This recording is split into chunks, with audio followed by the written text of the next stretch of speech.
All right, the floor is yours, sister. And I need to make sure I can share my screen. So let's do that. Oh, you've disabled me. Oh, I'm about to fix that. Okay. And a heads up, guys, my entire building, all the bricks are being pulled off our condo building and re-put on. So I'm hopeful if I have to switch to earbuds or something, how bad is that sound in the background? I can't hear it. Thank God. With it. Okay, great. These microphones are amazing at getting rid of ambient noise. Okay, so let me share the screen. And we're going to get started. Okay, so play some stuff. Okay. People look before they listen. And you don't have to believe me because I'm going to prove it to you right now. I'm going to show, not tell. So tell me, folks, I need everybody off mute or in the chat room. I'm going to get in the chat. And I need you all to tell me, does the man on the left, is he excited to be there? So I'm going to go into the chat. In order to be in the chat, there it goes. Okay. Is he excited? No. Okay, exactly. He's not. Okay, now tell me, what about his body posture? What about him tells you that he is really not happy to be there? What about him? He seems uncomfortable, not leaning in. Okay, face leaning. Okay. The first thing that I think everyone notices, Emily, amen, is posture. Alec, right. And Donald, absolutely, is his posture. How many tech bros have you seen leaning back like this on stage? Way too many. Yeah, somebody's laughing at me. That's right, one of the women. That's right, because we all know this. Okay, so here's the deal. The first thing that you notice about this dude is his posture. So I want everyone right now, sit up. I want the butt in the crease of your seat. I want your diaphragm engaged. That's right. I'm seeing you move. That's what I want to see it. Let's get our act engaged, right? I want your hands in front of you, right? And I want you slightly leaning forward. This is what we call in television leaning into the frame. It's just a very slight angle, 5 to 10%, angle. And then now you're ready. Now you're present. Now you're signaling to people, I want to be here and I care what you say.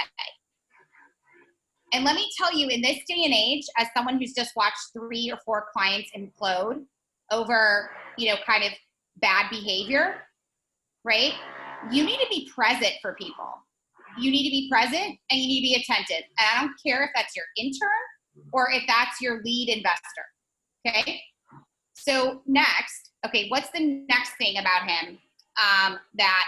Abby, facial expression, thank you. Okay, what about his facial expression? I mean, he just is like, it's not quite a grimace. I don't know, how would you describe it? It's kind of just like like you disgust me. Who wants to give me a description of what that face is? Apathetic, yes, I like that word, Christy, that's awesome. Any other words to describe his facial expression? Okay, I like apathetic. Strange. Yes. Oh, that's a good one, Mark. Strange. That's a good word. I'm going to use that one in the future. His face is clearly strained. Thank you for that, Mark. Okay, someone else I think mentioned his legs. Okay, let's talk about his legs. What is different between? I mean, look at the difference between the 2 legs. What vibe does that leg send off to you? I want you in chat again. Someone else throw in. What vibe does that like cross-legged? I'm a man. No, okay. He's too good to be there. I like that, Alec. Yeah. I think resistance dip. I think that's the right answer. I think this is like, I am trying to put as much space in between you and me as humanly possible. Like, look at the difference between the 2 legs. Like, his is welcoming. I'm attentive. Look, he's leaning slightly forward, just like I advised on the right. He's a professional TV guy, so he knows what he's doing. And so you can see that, like, he's basically like putting a barrier in front of him. Very good. The final thing, which I'm not sure anyone mentioned, is the hands. How would you describe those hands? limp, like, right, lifeless. He's holding on for his life, Tina. That's awesome. Yeah, like tired. Exactly. This is so right. Okay, now I want you to just step back. This is all correct. I want you to step back and think about this. This is 1 second, a 1 second freeze frame of a TV show, a TV interview. And look at all that you were able to deduce from 1 second. A freeze frame, freeze, boom, snap, shot. And look at all that you're able to deduce about the relationship between these two, about his desire to be there, about whether he's a jerk or not.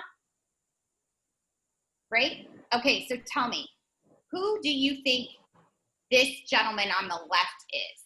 Who do you think he is? Everybody in the chat. I want like, how many people are in this? 20? I want 20 answers. Who do you think this is? I love that, Kelsey Grammer. So like an actor. That's awesome. That is so great. Okay, okay, keep going. That's awesome.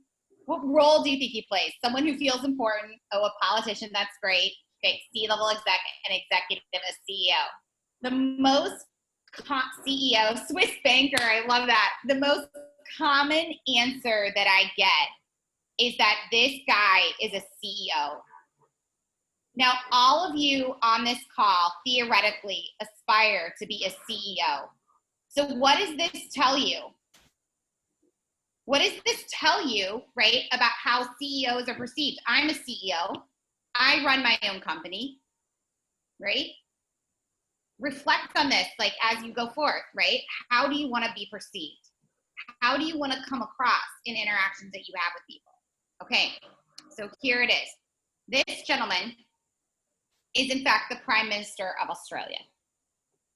And if you notice here, what did I say at the beginning? People look before they listen. Every single piece of follow-up media coverage, he's being interviewed on Australia's equivalent of 60 minutes. And every single piece of follow-up news coverage had nothing to do with what he said. Look at that headline. Social media slams Scott Morrison's body language during TV interview with the project host Waleed Ali. Look at this next one. Smug. Look, we were even nice to him. Compared to the Australian media, we were nice to him. Smug, patronizing, and a bully. Viewers accused Scott Morrison of being disrespectful by slouching back in his chair and avoiding questions during heated the project clash with Waleed Ali. Okay, we were nice. We never called him a bully or patronizing or smug, but I think those would be excellent words to describe just that split second. Okay, now let me take you now. So this is me in my thinner pre-child days, on the pre-children days. I want to focus not on me, but on the woman on the left. So tell me, do you think that she wants to be there? Everybody, back in the chat. Let's see it. Let's see that thing roll. Let's go. Yes. Great. Yes. She wants to be there. Okay. What about her indicates to you the fairly decent time? Engaging. Very good. Yep. What about her makes her seem engaging? Leaning in. Very good. Not only leaning in forward, because she is forward. If you notice, she was trained actually by the same person who trained me. And that butt is in the crack of that seat, right? She's leaning both forward and she's leaning into me. So she's got the lean perfect. Excited eyes. Oh, Fung, I love you. That's so true. Thank you. Yes, her eyes are alive. We're going to talk about that in a second. She's almost like she's jumping out of her seat, Ari. You know, her hands are forward, they're up, right? They're engaged, right? Both of our legs are crossed, but they're like less of a barrier based on our posture and more of like a leaning in, right? She's in vibrant colors. I forgot to mention that. Look at the difference of this guy's clothes. I mean, like, he's the prime minister now, you know that, of Australia. He's not wearing a tie on television and his suit is not buttoned. He's the freaking prime minister. And look at the other guy. He's in a tie and fully engaged. Like her colors, she has vibrant colors. Okay, so who is this? Who is this person on the left? Does anybody know who she is? Ha! She is a CEO, sort of, but yeah, does anyone know her name? Okay, this is Penny Pritzker. She's at this time, she is the sitting U.S. Commerce Secretary. She's now the CEO of PSP Capital Partners and a major backer of Chicago's tech innovation ecosystem. Okay, this is her first trip back home after becoming Commerce Secretary, and she's speaking to an audience of her peers through World Business Chicago, of fellow CEOs, most of whom she knows by name. Okay, this is how you come with your A game. This is how you present. Your arms are active, your eyes are engaged, you're warm, you're leaning in, you're happy to be there. Even if you're not. Even if you are truly not happy to be there, which is fine. Prime Minister Morrison could be dreading this interview from the top of his head to the bottom of his feet. He could think that that reporter is a jerk, and that reporter very well may be a jerk. Just like your potential investors may in fact be jerks. I'm not cursing today. Aren't you so proud of me, Chrissy and Lucas? I mean, come on. This is like, I'm like really resistant. I'm really proud of you. I welcome the cursing, but I appreciate for the recording purposes that you are like holding strong. You keep that line, sister. I'm proud of you. So, so she is, so you can still think that you don't want to be there. But the really important thing is that you don't let your body language show that you don't want to be there. Right? You can think that some person that is working for you, that you are absolutely regretting hiring that person, and that person is the pain in your you know what. But you cannot let that show.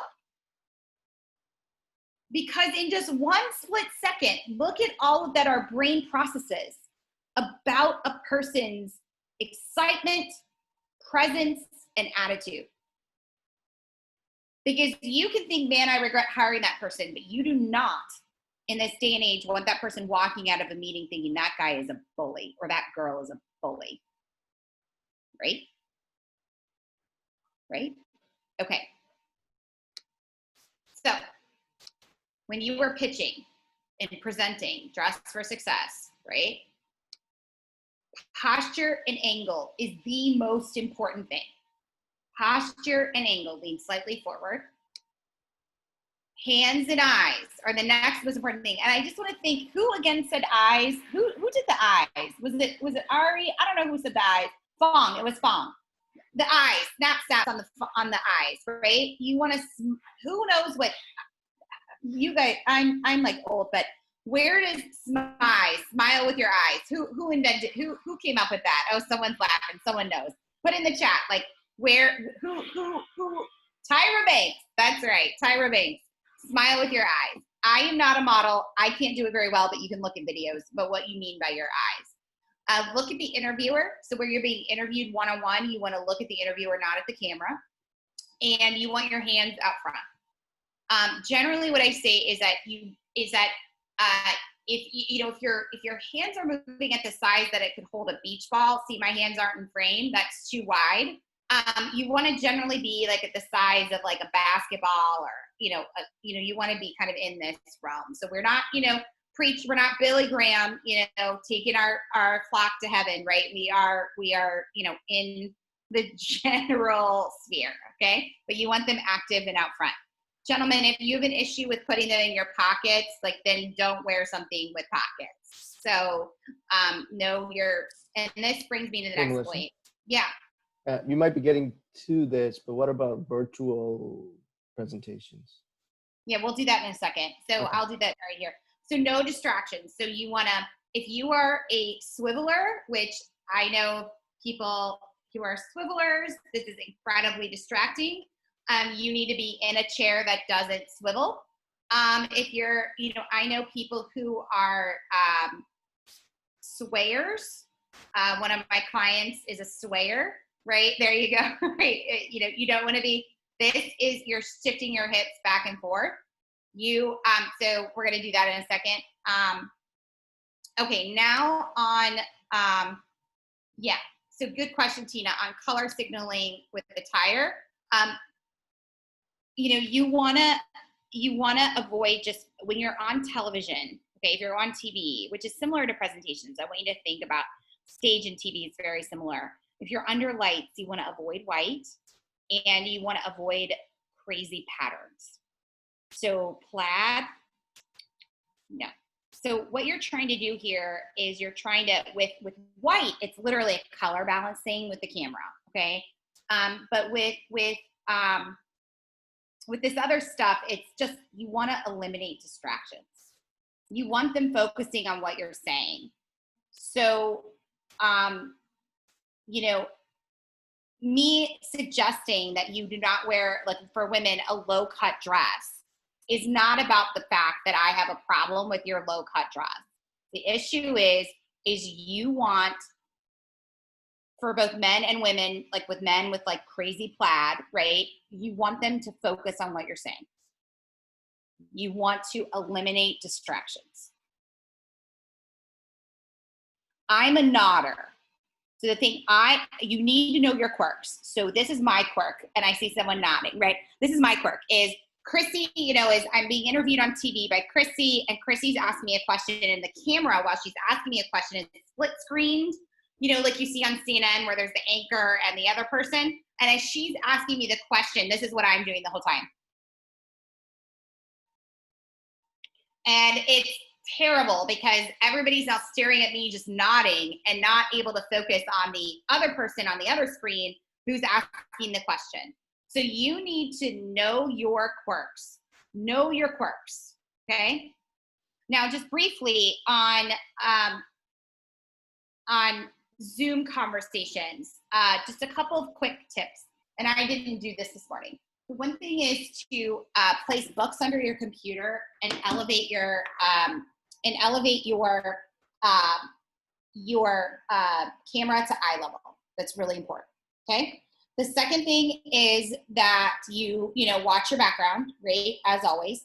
I don't like those fake backgrounds because there's like pixelation that occurs. It's like super weird. But the next thing is that you want to move the people that you're looking at to right under your camera so that I'm not like talking like this the whole time because I'm staring at you and your reaction, which takes my eyes off the camera.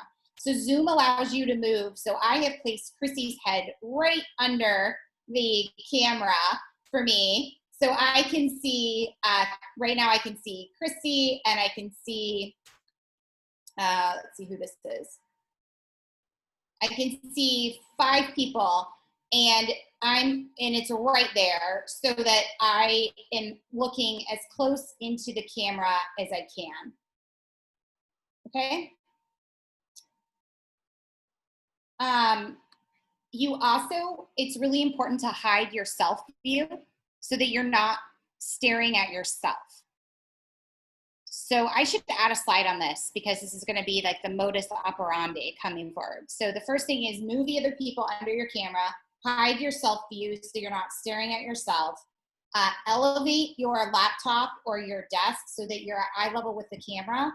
And if you can get some good lighting, all the better. Does that answer your question on the Zoom presentations? Good. And then Tina, does that answer your question on the color? Yes, thank you. Okay, so everybody stand up. We're gonna do this together. Everybody up, up. I can see you, up. Up, up, up, stand up. Stand up, everybody. Out of your seats. Okay, so this is what I want you to do. I want your feet to be shoulder width apart, and I want everyone, what we're gonna do is we're gonna breathe in and we're gonna raise our hands above our heads, and then we are going to lower our arms without without exhaling. So I'm going to do it with you, okay? So on the count of 3, 1, 2, 3, breathe in, up. Arms down, do not exhale. Now, this is your posture. This is a steady posture that's going to engage your diaphragm, that's going to have you centered, and that's going to prevent you from swaying at the hips. You see how annoying this is? As I go back and forth and back and forth. So again, one more time. Breathe in. This is what you should do before you go on stage. Breathe in, up, and then lower the arms, and then breathe. And this is how you should be engaged and steady and stable and rock solid over your feet. Okay? Everybody can sit. Okay.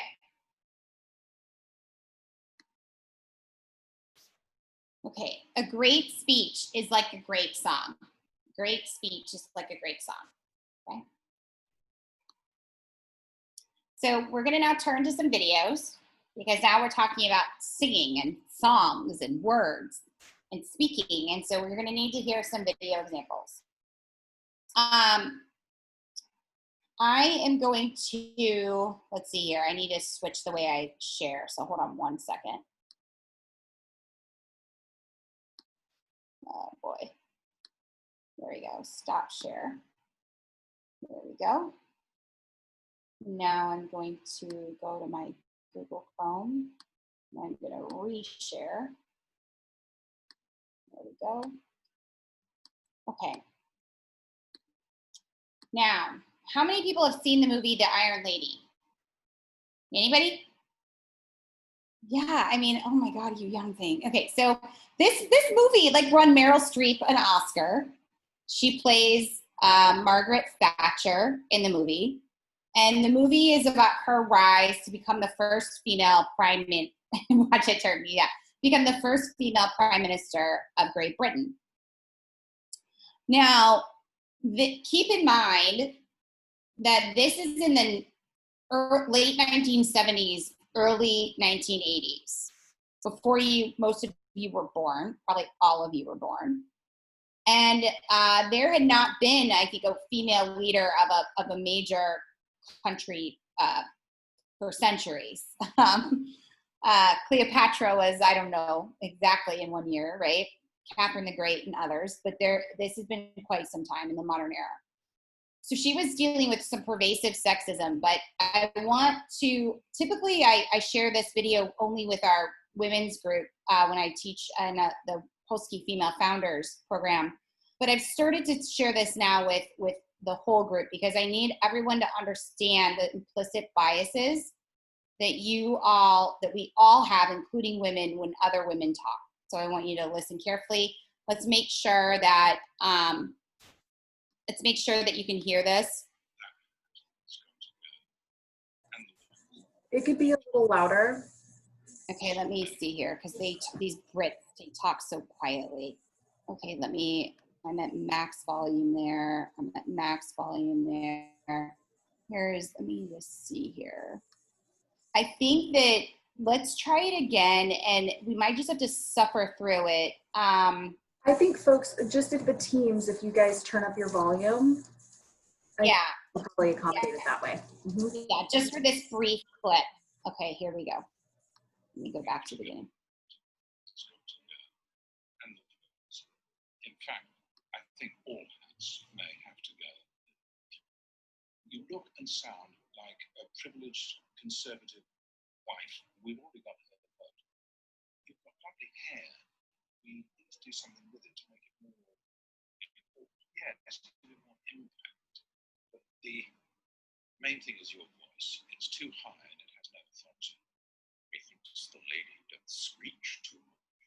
People don't want to be harangued by a woman or hectored and persuaded. Yes, oh yes, at the end of the interview, that's authoritative. That's the voice of a leader.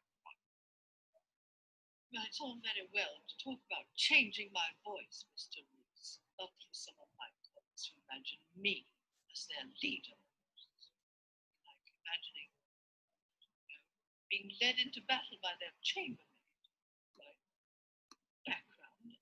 sex. No matter how I've tried, and I have tried, to fit in, I know I will never be truly welcome. If I may say so, I think that's your trump card. You're flying in the face of everything the Tories have been thus far. It can be exciting. So these are her speech consultants, right? Her image consultants coming in and basically saying the hats have to go, your hair has to change, and but particularly they're honing in on her voice. And here's the fact: women speak in a higher register, and that immediately undercuts our credibility. So it is very, very important. There are two things that women have as a disadvantage. The first is this issue of your register. The second is the issue of many of us, younger, my age and younger, go up at the end of our sentences. This is called upspeak. Does anyone have the braveness to come and do right now, unmute yourself and do a demonstration for us of upspeak, men or women? Who can do it? I've tried many times, but I am sure that someone on this call can do it. If I was introducing myself, it would be like, hi, my name is Alec, like almost in an inquisitive tone when you finish up a statement. That's right. Do it again. Do it again. You did it. I could say, hi, my name is Alec and I'm the founder of 060. There you go. There you go. That's right. And what it is, and anybody else, can anyone else? That's one that you can hear it, but it's pretty subtle. I've seen some pretty severe ones. Can someone do an even more exaggerated one? Anybody else?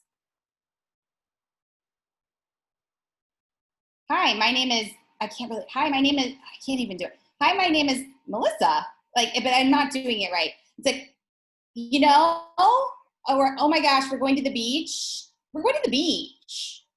We're going to the beach. You know, I can't do it, but I usually have someone on the call who can do it very, very well.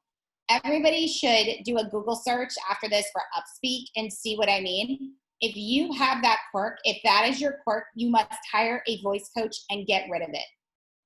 Why is ending a sentence as if it were a question every time a problem? In the chat, everybody. Why is upspeak at the end of a sentence a problem? Oh, Shark Tank. That's right. It turns every statement into a question, and it makes you seem incredibly unconfident. I'm going to take this a step further and say you will tank your chances to get funding if you upspeak terribly. Okay? So find out whether you do it, look at the videos, and correct it, and do whatever it takes to correct it.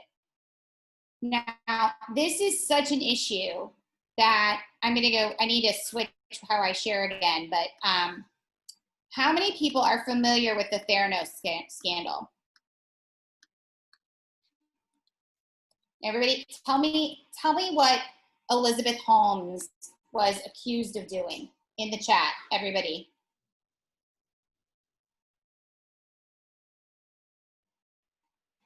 Well, she was accused, yes, Teddy, thank you. She was accused of artificially lowering the register of her voice in order to sound more authoritative. So I am going to play how she talked because she recognized that the baritone actually helped her raise money. And this is sad, but a big issue is that she was accused of doing this. Let me find the video. There it is. Okay, I want you to listen to this. There might be an ad. Let's see if we get an ad first.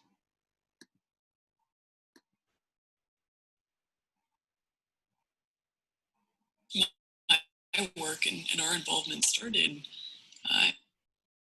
You can hear that, right? And look at how we do not have spending a lot of time before I started this company, seeing what it meant for someone to go through cancer and how dehumanizing. Is that like not pretty much, other than Nina Simone, like the deepest female voice you've ever heard, right? But there was a method to her madness. She, I think in the history of Silicon Valley, has raised more money than any other woman in history. And a big part of that was ensuring that she sounded authoritative. Okay, now we're going to go to the experts on this issue of voice. And this is not a political statement, okay? But I just need you to watch this, okay? Because this is going to be... They never say I'm a great speaker. Why the hell do so many people come? Why does... I don't think it's silly. I have broken more Elton John records. He seems to have a lot of records. And by the way, I don't have a musical instrument. I don't have a guitar or an organ. No organ. Elton has an organ. Really? We do it without, like, the musical instruments. This is the only musical, the mouth. And hopefully the brain attached to the mouth, right? The brain, more important than the mouth is the brain. The brain is much more important.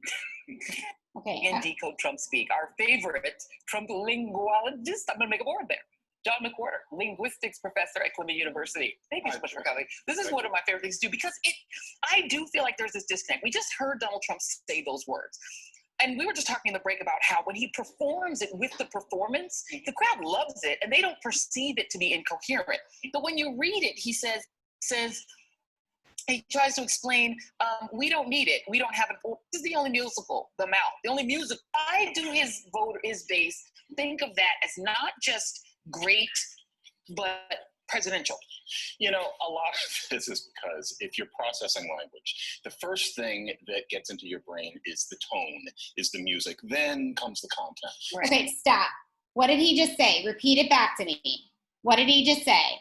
The first thing that gets into your brain, what he's not saying because he's a linguologist, after how you look, people, first thing they do is they look. The second thing they do is they listen. And before they comprehend the words, the first thing they do is register your tone. How many people have been in a conversation where you found out that someone that was totally hurt and totally devastated by what you said, and you say, well, I didn't say anything bad. I said these words. That's not bad. And you know what? The feedback is going to come, oh, sweetheart or gentleman, it has nothing to do with what you actually say. It has everything to do with the tone that you're using when you said it. You said it like a bully, or you said it with a pout, or you whined, right?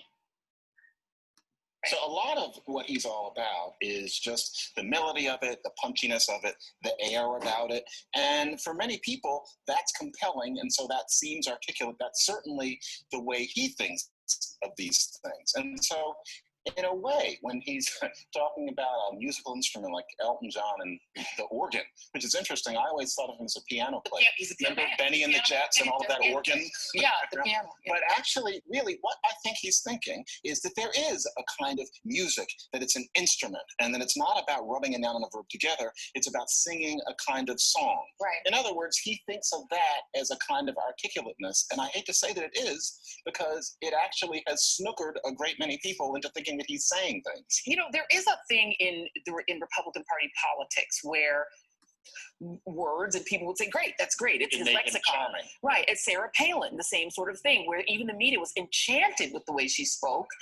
And that is actually seen as a virtue of Democrats, whereas you would see people disparage President Obama for being almost too erudite and too articulate. Oh, yeah. I mean, I think there's a fine line. There's always a sense that to be too articulate is to be distant, is to be the egghead. That's part of why Adlai Stevenson didn't become president. Right. But then on the other hand, we do have a very new situation where you can be aggressively, flagrantly, proudly inarticulate. Right. And basically violating the language on purpose and looking up with a smile daily, and have that be part of why you become president of the United States. Sarah Palin was a beginning with that kind of work to try not to be too articulate, because part of that is just our American anti-intellectual quality. Right. But it also shows that content, when we process language, can be less important than just the tone. It's the first thing that hits. It's the layer of us that is still an ape, and one can take advantage of that. Yeah, but it's okay. Content can be less important than tone. Melissa, The first thing that hits us. Can I ask something, Melissa? So isn't this dependent on the audience as well? Like who's hearing this? You know, a group of people might like how he's saying it, and this another group of people who might just dislike it. So he's just targeting his audience. And that's what he wants. What I want you to take from this is that tone is more important than content, and that is universal. Tone is more important than content, no matter who you are speaking with. And women, and you have to recognize this bias in all of us, women are at a distinct advantage because we speak in a higher register. And that sing-song voice hurts our credibility. And anyone, man or woman, who upspeaks at the end of sentences immediately undercuts their credibility. Well, I don't totally agree with that. I mean, I agree with the science behind that. You're saying that the tone is more how the brain perceives, but it's not that simple psychology of that. But I believe that what he says is that depending on the public, or whoever is you speaking to, it's not be exactly like that, because they're already trained, or they have goals in their mind already related to the content, and not because just perceiving the tone. I agree that that's how it works first, but like I say, the Terranos, actually, she changed her tone after she got $400 million investment. So for her, it actually wasn't really because of her tone, because she got the investors because of her network. I have absolutely no idea what you just said, but I know you are very confident in it because you have a very, very deep and authoritative voice. And I have absolutely no idea what you just said, but your voice is incredibly authoritative. You have a deep, deep baritone. My guess is you could sing, Alan. Yes, you could sing some opera. And so let me tell you, man, you don't have a problem with this. And let me tell you, she didn't fake her voice, so you don't have a problem with this, so you don't understand. Okay, so now let me tell you two more things. When you get a PhD in linguology and teach at Columbia University, then you can challenge me. The second thing, because you're not challenging me, you're challenging the expert. The second thing that I'm going to tell you is that I've actually read Bad Blood, the Pulitzer Prize winning,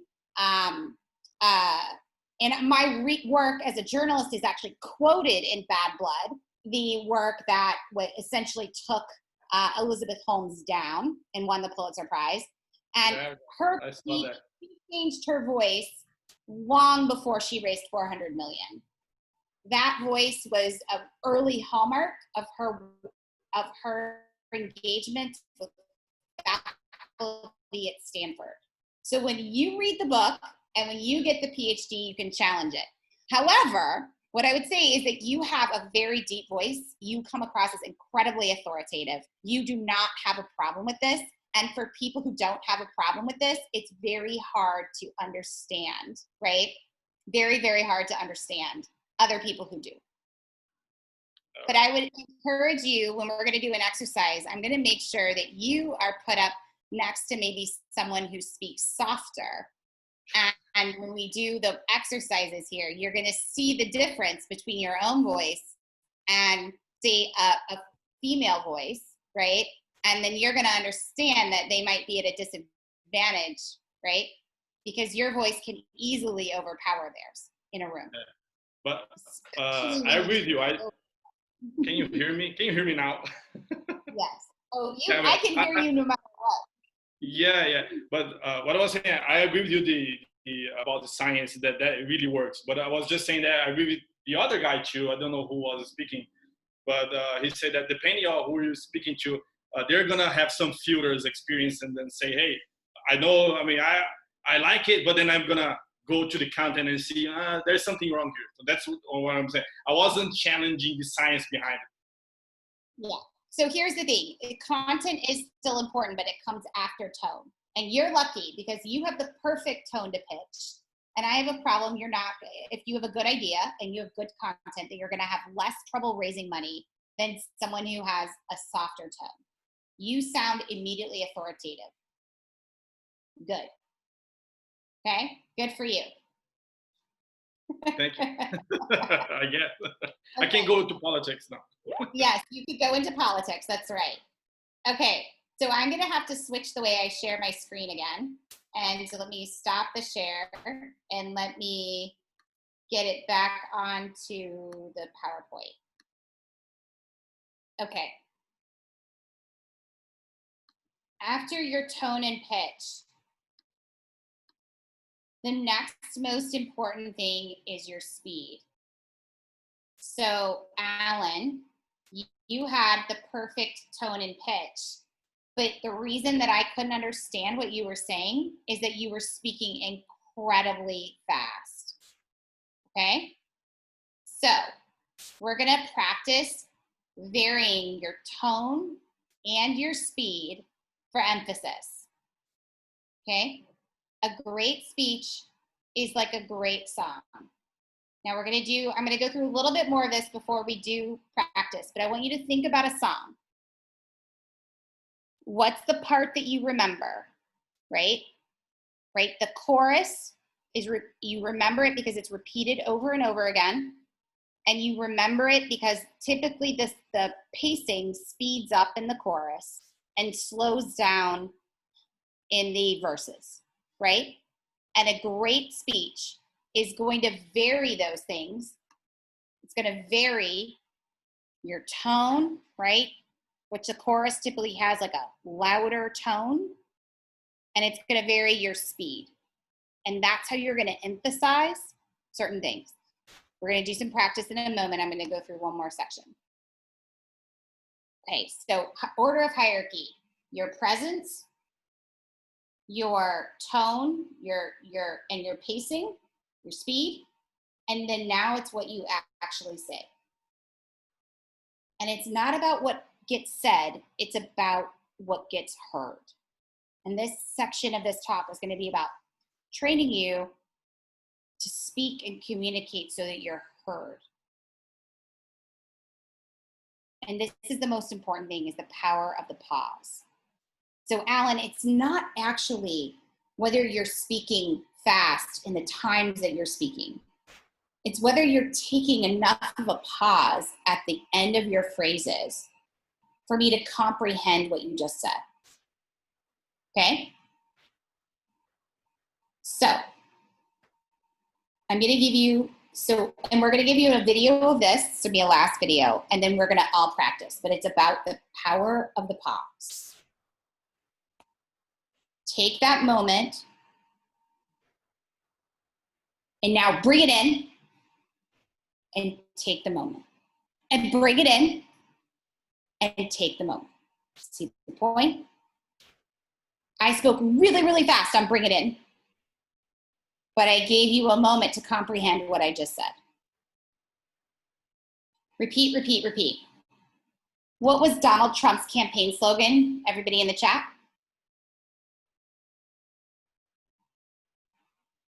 What is Donald Trump's?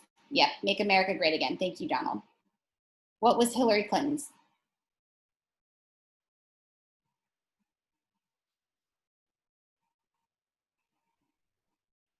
No.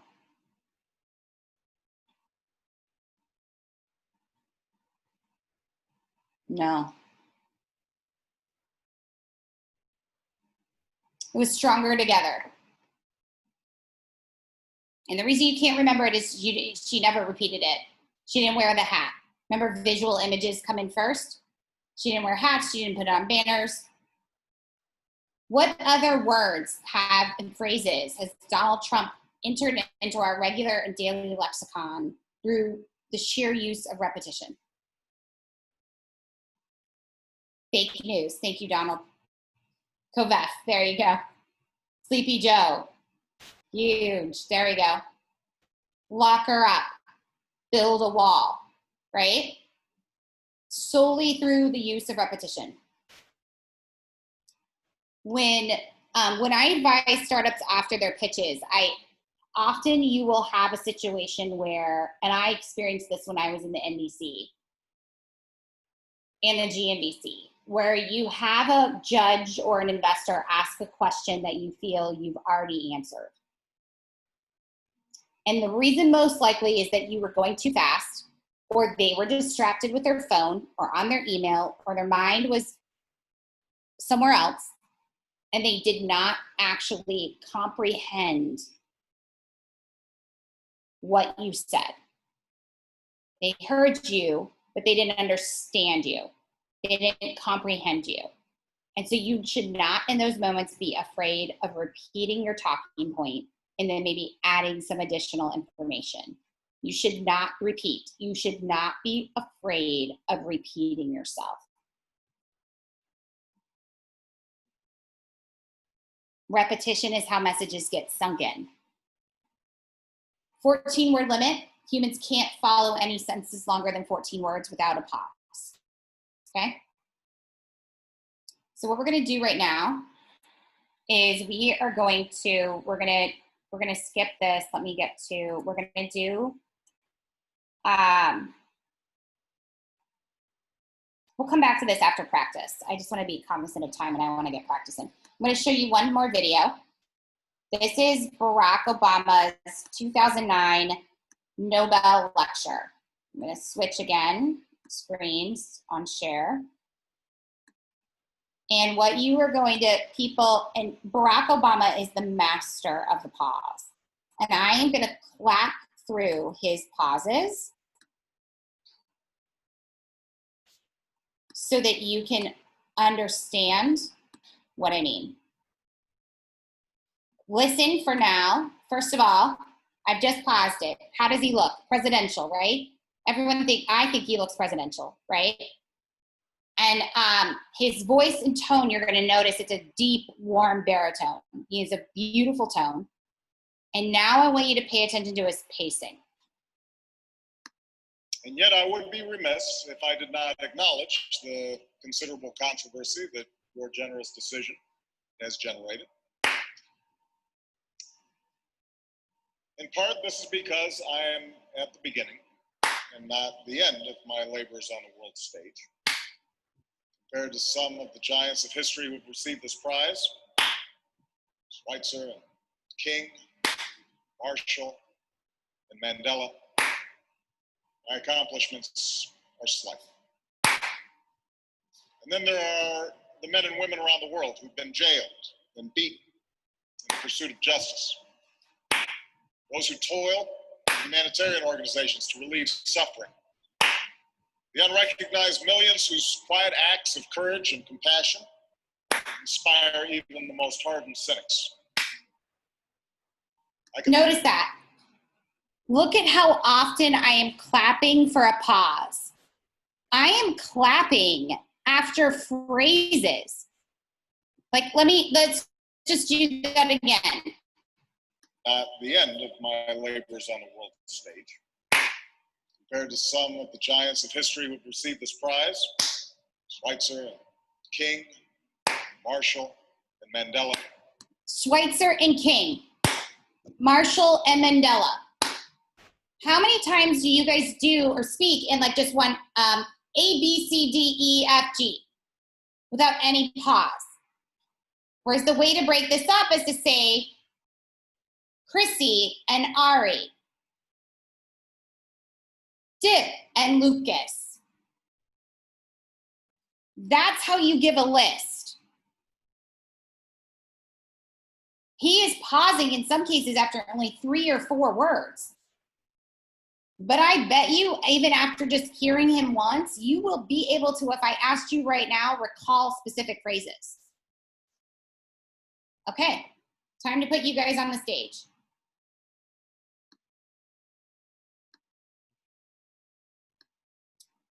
Mark, you're up.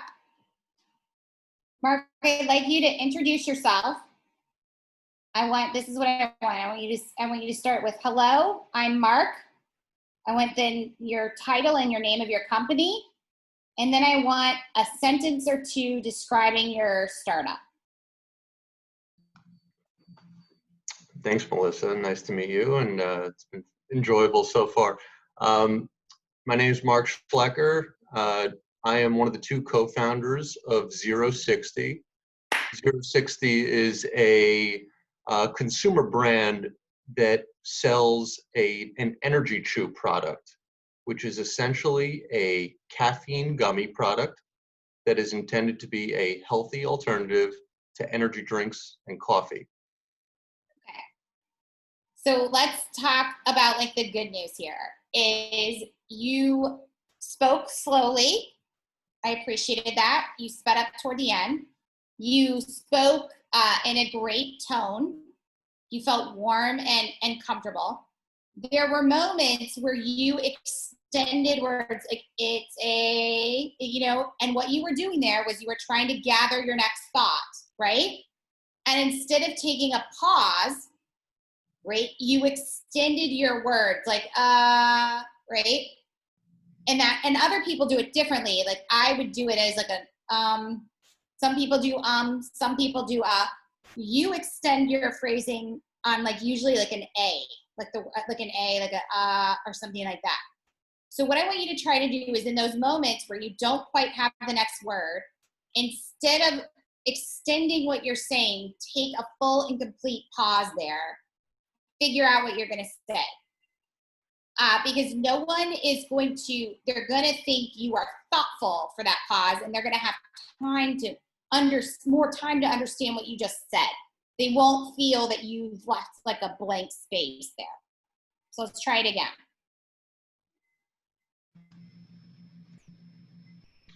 Me go again? Do it again. Yeah, one more time.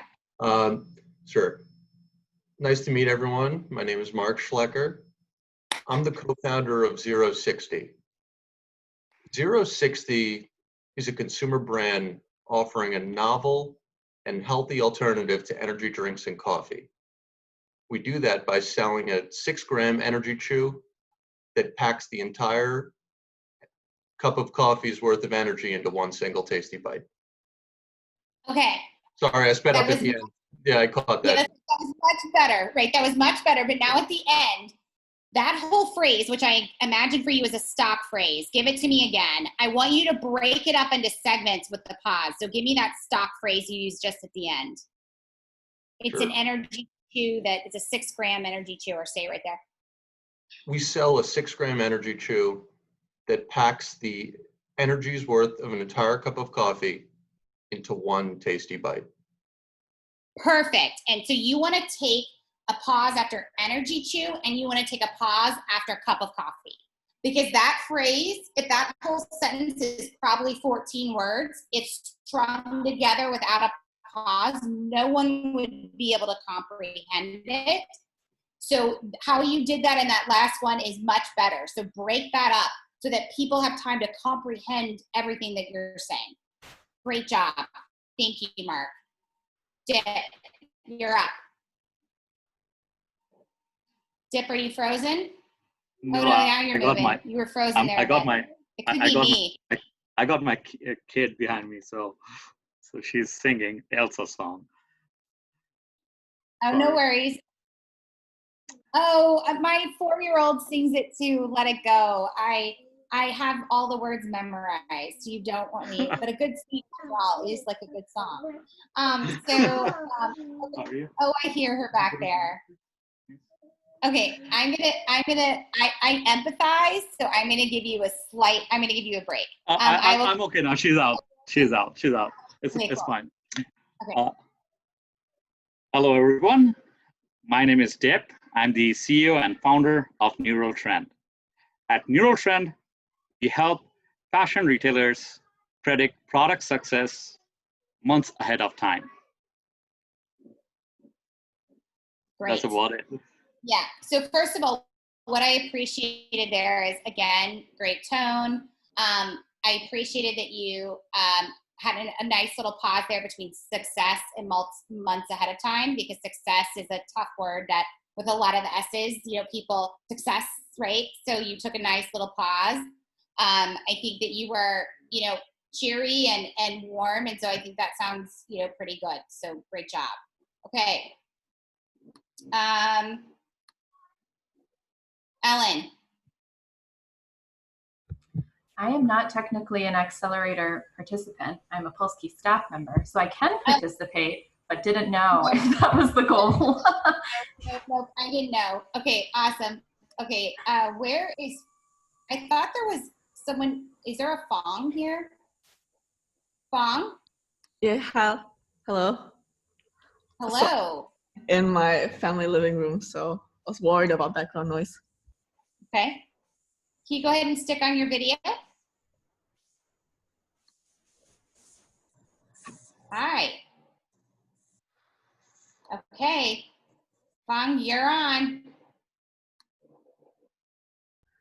Hello, everyone. My name is Fong. I'm here representing Baito, where we seek to make gigs accessible through the, sorry. Okay. Okay, so here's what I'm going to do. I am going to slow you down. So this is the main thing. Let me guess. English is not your first language. Is that right? Right. This makes it so much harder. So I just want everyone to recognize that you are having to do 10x the work of everyone else on this call, because you are both speaking and translating at the same time, right? So hard. Probably one of the hardest things on the face of the planet to do. So what I want you to feel good about is that slowing down will help you. It will help you both do the translation as well as help your audience understand. So go ahead and start over and take your time.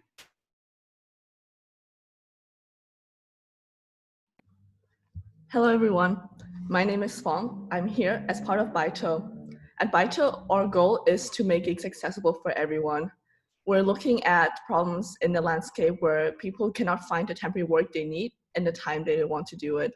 By providing community for everyone, our goal is to make sure that everyone can find support in a timely manner and efficient manner. Thank you. Okay. We are going to slow you down even more.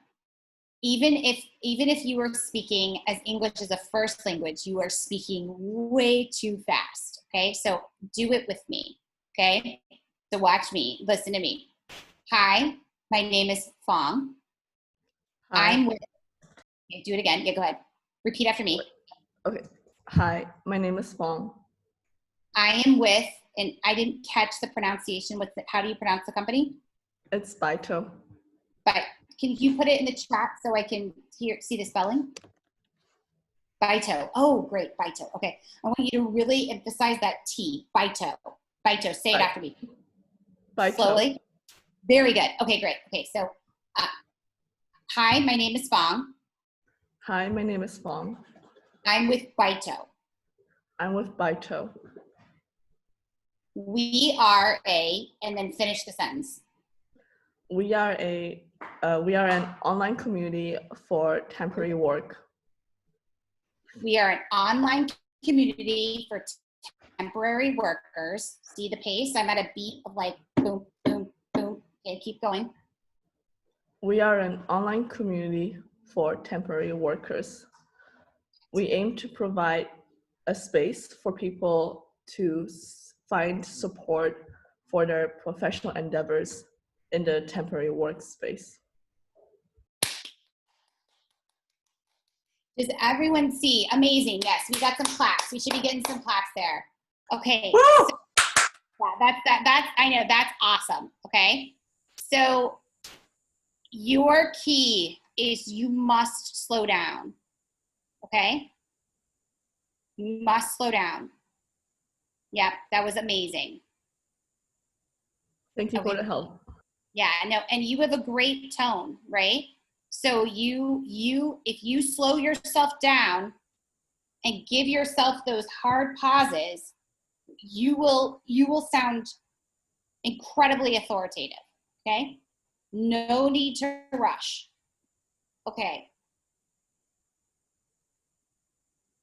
Tina, let's do it. Hey, Melissa, good to see you again. Yeah.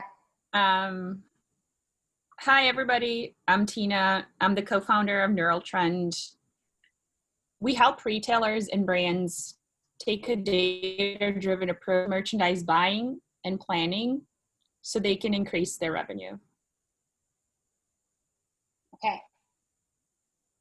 So I think your tone is just fine, but did everybody hear how Tina's tone is a little higher than Fong's? Can everyone sense the register change? It's perfect. I have no issues with it, but I just want everyone to understand, like, you're starting to see like differences in tone.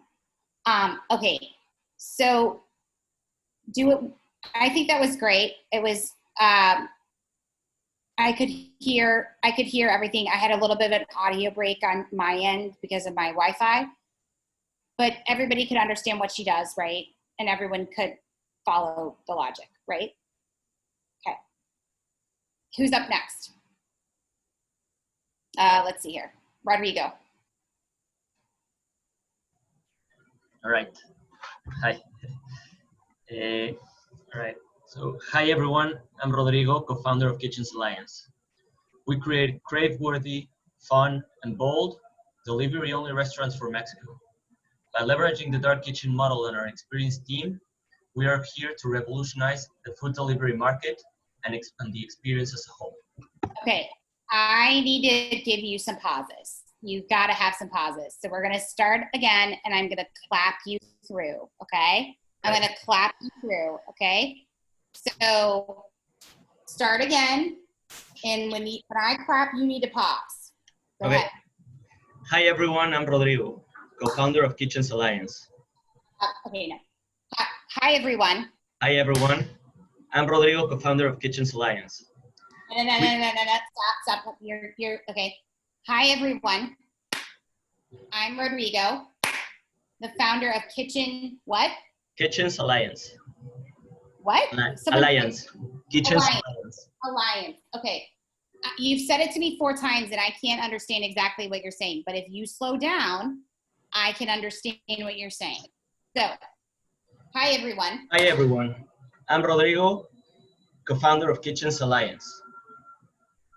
We create crave-worthy, fun, and bold delivery-only restaurants in Mexico. By leveraging the dark kitchen model and our experienced team, we are here to revolutionize. Okay, so stop. Okay, yeah. So you create delivery-only restaurants in Mexico. You spoke slowly enough that I could hear that. But I have no idea what you just said after that. What did you say after that? By leveraging the dark kitchen model. Okay, so dark kitchen model. Okay, now we're on words. This is the third part. That is total jargon, and I have no idea what that means. And by the way, I represent like 4 separately Michelin-starred restaurants in Chicago, and I have no idea what a dark kitchen model is. So what is another way? So I want you to think, this is the third part, right? Remember what we said is, first thing is look before you listen. Second thing is your tone and your pacing. Then the third thing is what you actually say. So does anyone, probably everybody has heard this before, but before hearing Rodrigo, does anyone know what a dark kitchen model is? Did anyone know what that was? I did not. Okay, so let's, so what's another word for it? I mean, I can explain it as sharing space, equipment, and staff among different brands. Or by sharing space, equipment, and staff with around 5 different restaurants, I can optimize the operation, something like that. There we go. That's what you need to say. Okay, and then you can say, you tell people right there, this is what's known as the dark kitchen model. And then from then on, you can use dark kitchen model. You can say dark kitchen, dark kitchen, dark kitchen, but you cannot use that term until you tell me like what it means. Okay? Right. Awesome. Hopefully this was helpful. Okay. Yeah, super helpful. Okay, Scott.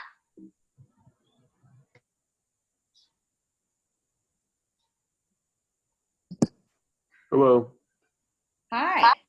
How are you? Great. You have a bass voice. Oh, not That's really. awesome. Okay. I'm the founder of Luddite, and we're a technology wellness company. So we're incentivizing people to put down their phones through a social platform. And with these social incentives, people will develop healthier relationships with their technology. Okay. I want to go back to two things. One is a slide. Well, I want to go back to variety of tone. You have a very deep voice, but you say at the same tone. Remember what I said, a great speech is like a great song. When you hit that refrain, right, that's where the catchiness comes in, right? Because suddenly the tempo and the tone of the song has completely changed, okay? So I want to work with you right now on varying your tone. So I'm Scott. I'm Scott, and your company is called Luddite. Is that right? Yeah, that's correct. Okay. And tell me again what you do. It's like Instagram for not using your phone. It's Instagram without using your phone. Or not using your phone. So like in order to post, you got to put your phone down. Oh wow, I have no idea how that was going to work, but I will trust your judgment. Okay, so let's start from the beginning. I want you to pick something that makes you exciting in this intro, and I want you to emphasize that by either upping your tone a register or by speeding up, right? So watch me. My name is Melissa Harris. I'm the CEO of M. Harris & Co. We like to joke that we're in the liposuction business because we believe that companies that are clear, compelling, and most importantly, brief stand out and win more business. So you see how I emphasize clear, compelling, and most importantly, brief, right? With additional emphasis to vary my tone. So I want you to start over and give me a little bit of a roller coaster here. Okay. Hello, my name is Scotty, and I'm the founder of Luddite. We are a social incentive for people to put their phone down. Is that more of a what you're looking for? We're gonna get there. I think that we've got to figure here. I think it's the difference between a song and a lecture, right? So we want to let's try it. Let me give you something to think of. Ari's way. You got to come alive. Okay, so you got this. So let's try it. But let me ask you, what's the most thing about your product that is most exciting? What's the most exciting thing about your product? I think we're just like solving a cool problem in a new way. That's the coolest thing I can think of. Okay, and I'm guessing it's because people are attached to their phones too much, right? Yeah, it's the problem like technology overuse and like people have bad relationships with their phone and technology. Got it. Okay, then let's practice with this. We all have just a terrible relationship with our phone. Do you want me to repeat that for you? Yeah, say it in your own way, make up your own words, but emphasize how absolutely crappy our relationships are with our phones. Give it to me like you're on stage somewhere. Okay? Okay. We all have terrible relationships with our phones. That's better. That is actually better, right?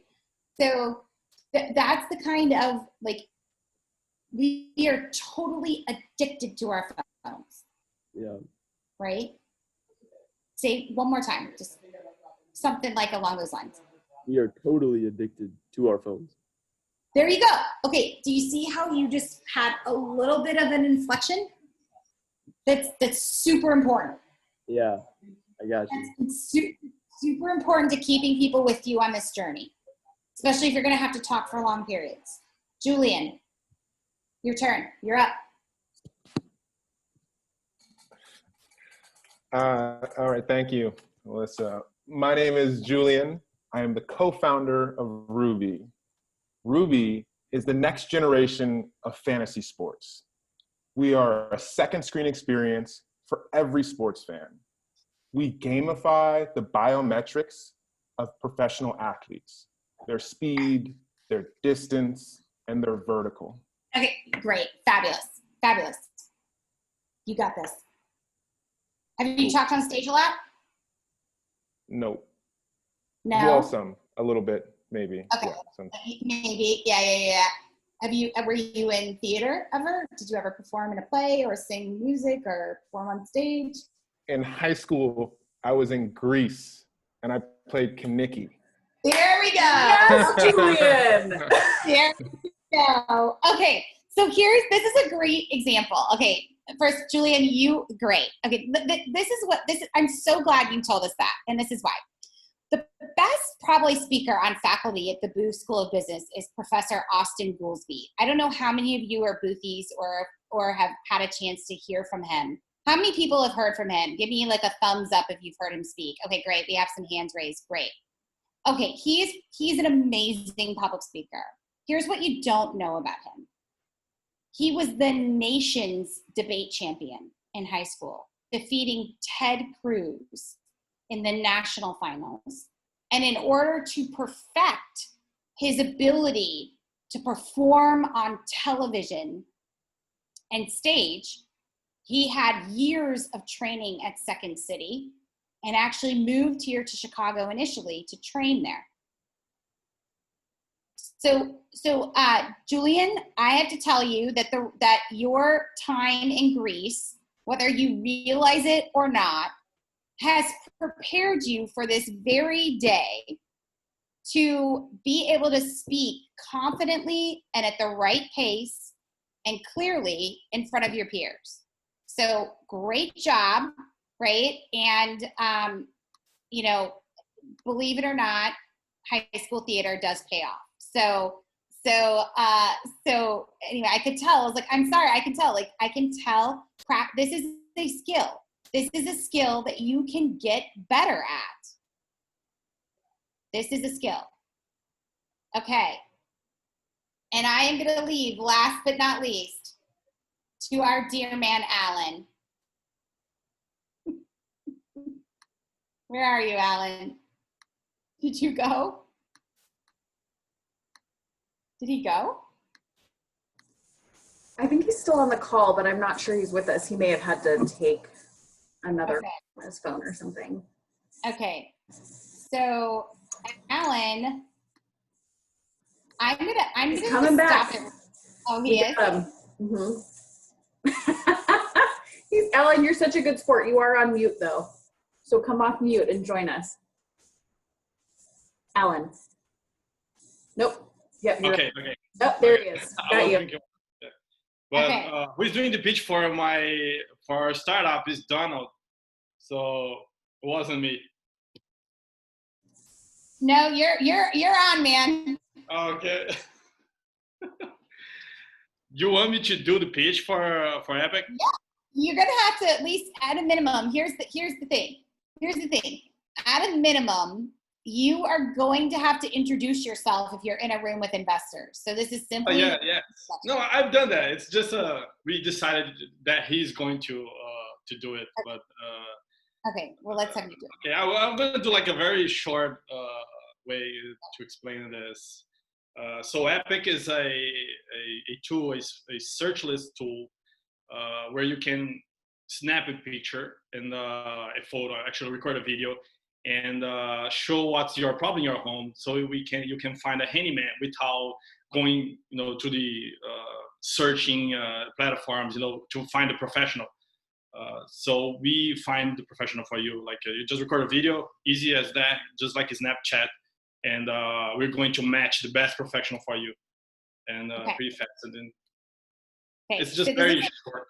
Okay, I just needed 3 sentences. So here's the first thing is that I am guilty of this as well. The first thing you need to say is you got to tell us your name. Now I know your first name. Oh yeah.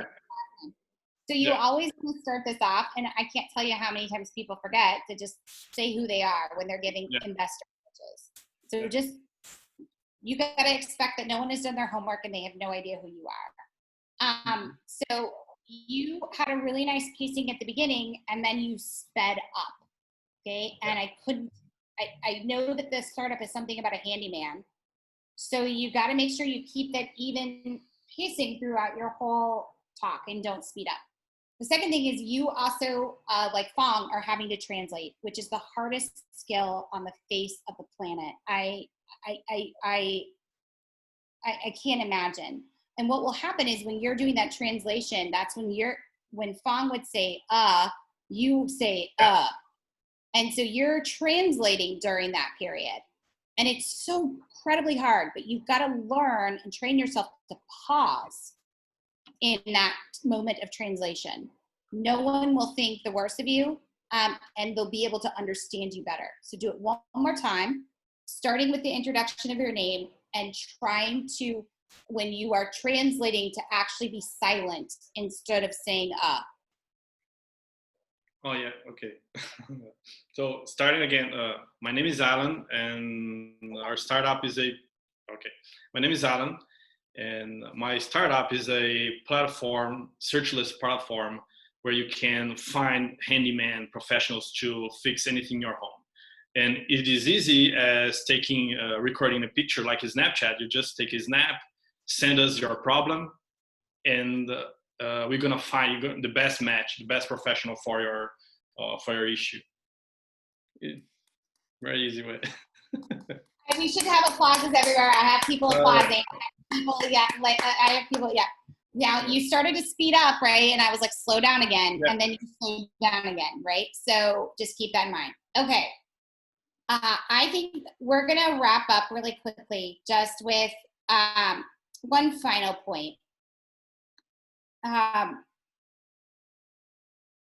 We're not going to talk too much about messaging, but I want to talk just about this. Can everyone see this slide, this last slide? Chrissy, can you say yes if everybody can see it? I don't think it's shared. Okay, so that's what I was worried about. Oh, I'm not sharing right now. Thank you.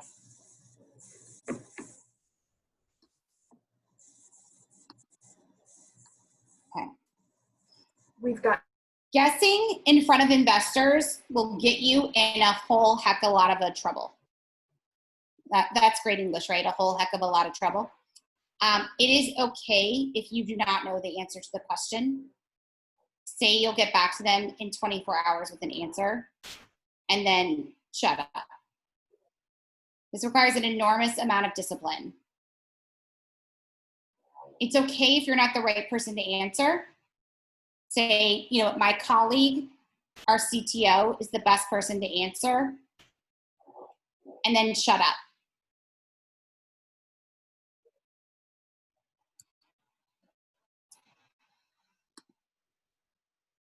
You don't know, if you've done your homework, you will know a lot about the people that you're pitching to.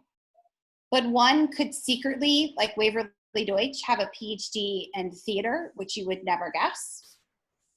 And she may suddenly ask you you may suddenly say something about, the history of West Side Story that is incorrect because you have no idea what you're talking about. And she's going to jump on you and correct you to show you that she is smarter than you. And she is going to bat you down like with a fly swatter. So it is really, really important. You have to have the humility to admit when you don't know the answer. And that is okay, because savvy investors will understand that that is a benefit and a sign of good character. Okay? So do not guess. Do not guess. I'm getting some hand claps here, so that somebody must agree with this. And do not guess. Okay? Okay. It's a pleasure to meet all of you. As an EIR, I have open office hours throughout the year. You can, if you go into the chat, you can email me at this address, or there's a form on the Polsky website to fill out to schedule a one-on-one meeting with me. Lucas, is there anything else I need to say about those meetings if you're still there? Lucas had to jump off, but no.